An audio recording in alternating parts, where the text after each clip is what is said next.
Everyone knows education is absolutely essential to human thriving. It's a huge game changer for young children if they get a good quality education. It puts them on a totally different life trajectory. It's important for communities. It's important for whole countries to develop and grow, yet not every country around the world supports education the way they should.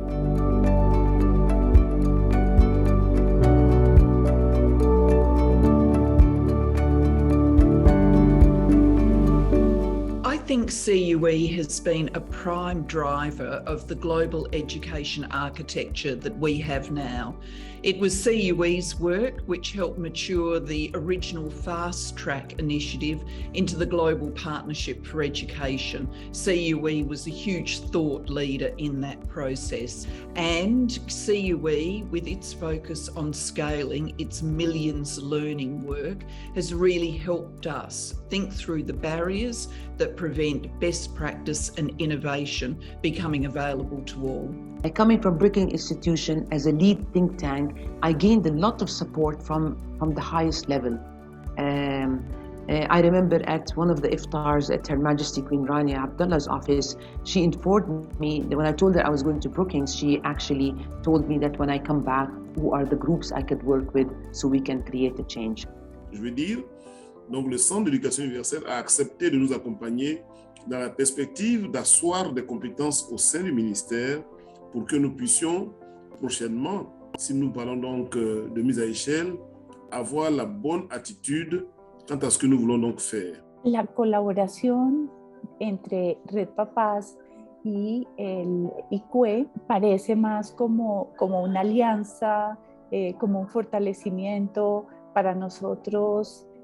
Digamos, ha venido haciendo como un gran apoyo desde encontrar evidencia en nuestro quehacer y también hemos venido fortaleciendo ese trabajo en que Red Papás apoya a los colegios que son miembros de Red Papás. Over the last 2 decades, we have depended on the Center for Universal Education to give us access to some of the most cutting-edge research, some of the cutting-edge innovations in education that are happening globally, and how we could then bring those innovations, research, and policy recommendations to our own work at Dream and also as recommendations to policymakers in India.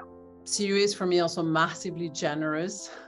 To be honest, generous in the way how knowledge is shared, but also generous in the way how contacts and networks are shared. I think 1 or 2 of our biggest donors I've met at CUE events, and I always felt this massive generosity, kind of bringing the whole education ecosystem together. CUE was a great inspiration to my center, and I wanted to replicate some of this role in my own country. On CUE's 20th anniversary, we have all of us at the Center for Universal Education been reflecting on what we want for the next decade to come. We know that one of the crucial components of transforming education systems is strong civil society organizations that hold that agenda as governments come and go, as funders come and go. And so we plan to work, as we always do, closing this knowing and doing gap, evidence to practice, and inform governments, advise policymakers, develop tools, but we will do so hand in hand with local civil society organizations. This is an open invitation to all our partners, old and new, to share your thoughts with us, to collaborate with us as we seek to improve education for all kids around the world, no matter where they're born, so that they can get the skills and competencies they need to thrive in a rapidly changing world.